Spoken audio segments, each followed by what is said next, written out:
அப்பா! என்னது 84.68% ஓட்டு பதிவா? அப்பா! செம்மையா இருக்குல்ல. கேட்கும்போதே ரொம்ப சந்தோஷமா இருக்குல்ல. ஆனா ஆக்சுவல் நம்பர்ஸ் என்னன்னு பார்த்துடலாம் வாங்க. 2021 தேர்தல்ல 73% ஓட்டு பதிவாயிருந்தது. ஆனா நம்பர்ஸ்ல பார்த்தோம் அப்படின்னா 4,68,00,000 ஓட்டுகள் விழுந்திருந்தது.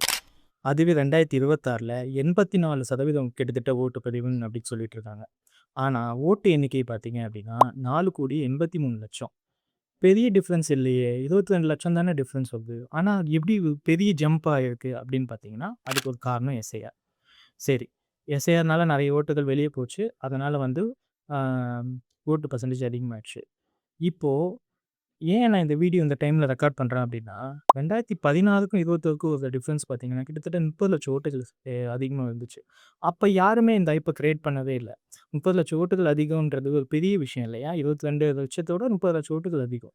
அந்த 22,00,000த்துல கூட 10,00,000 ஓட்டுகள் வந்து பார்த்தீங்கன்னா, 18 வயசுக்கு இப்ப தான் வந்திருப்பாங்க. ஃபர்ஸ்ட் டைம் ஓட்டர்ஸா இருப்பாங்க. ஸோ 10,00,000 ஓட்டுகள் அவங்க இருப்பாங்க. அப்ப கிரியேட் பண்ணாத ஹைப், இப்ப ஏன் இந்த மீடியா கிரியேட் பண்றாங்க? அப்டின்றது நம்ம யாருமே யோசிக்கிறதே இல்ல.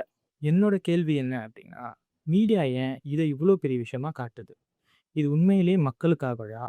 இல்ல ஏதோ ஒரு நரேட்டிவ் செட் பண்றாங்களா? அப்டி நரேட்டிவ் செட் பண்ணா, இது யாருக்கு பெனிஃபிட் ஆகும்? இல்ல ஒரு பார்ட்டிய வந்து மொமெண்டம் கிரியேட் பண்றதுக்காக இந்த மாரி சப்போர்ட் பண்றாங்களா? ஸோ நெக்ஸ்ட் டைம் யாருன்னா மீடியால இருக்க ஹெட்லைன்ஸ பார்த்து ரியாக்ட் பண்ணாதீங்க. டேட்டாவ அனலைஸ் பண்ணுங்க. ரியாலிட்டி செக் பண்ணுங்க. ஸோ அப்பதான் நெறைய கொஸ்டின்ஸ் உங்களுக்குள்ள எழும்.